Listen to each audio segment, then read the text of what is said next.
Have you ever noticed something strange about life?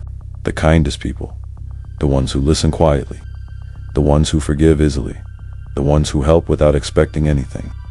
They are often the ones who suffer the most. Not because they are weak, not because they deserve it, but because they care. And today's story will make you question something very important. Is being kind a blessing or a silent curse? Stay till the end of this story, because what you'll realize today might completely change how you treat people and how you protect your own heart. Kind people don't announce their kindness. They don't remind you of favors. They don't count how many times they helped you. They don't keep score. They believe that goodness will come back to them. Someday, they believe, if I'm honest, the world will be honest with me.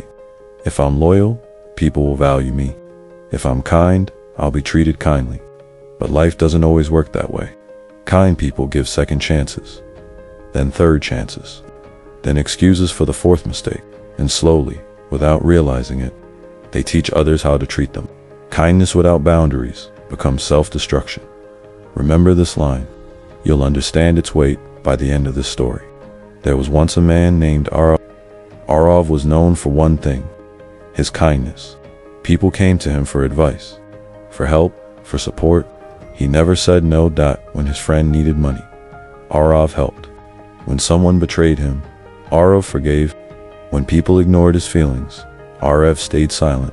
He believed silence was maturity, but silence slowly turned into pain.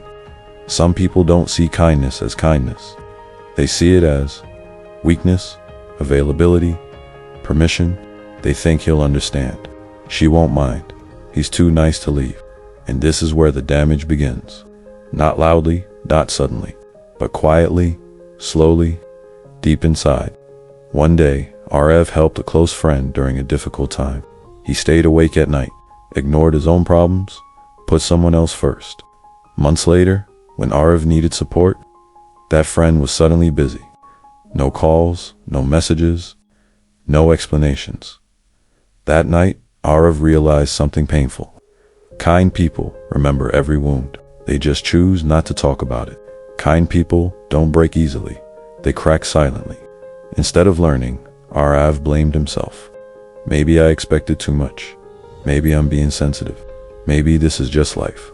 And so, the pattern continued. New people, same behavior, same disappointment. Because when you don't set boundaries, people don't see limits.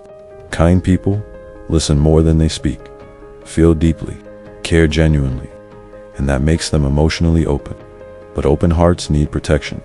Otherwise, the world walks in, without wiping its feet.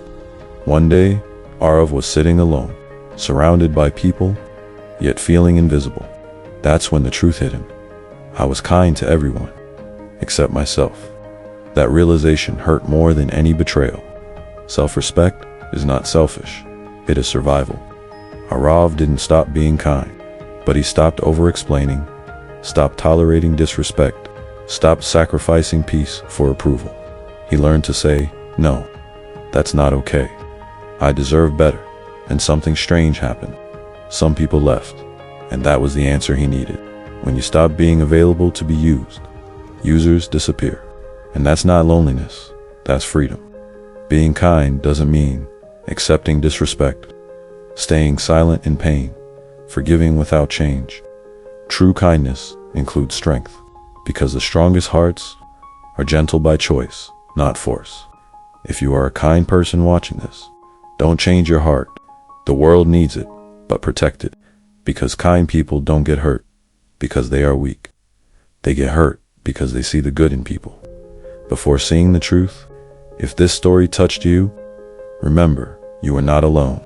Your kindness is rare, your heart is valuable. Don't let the wrong people convince you otherwise. Comment below, I choose kindness with boundaries, and share this video with someone who needs to hear this today.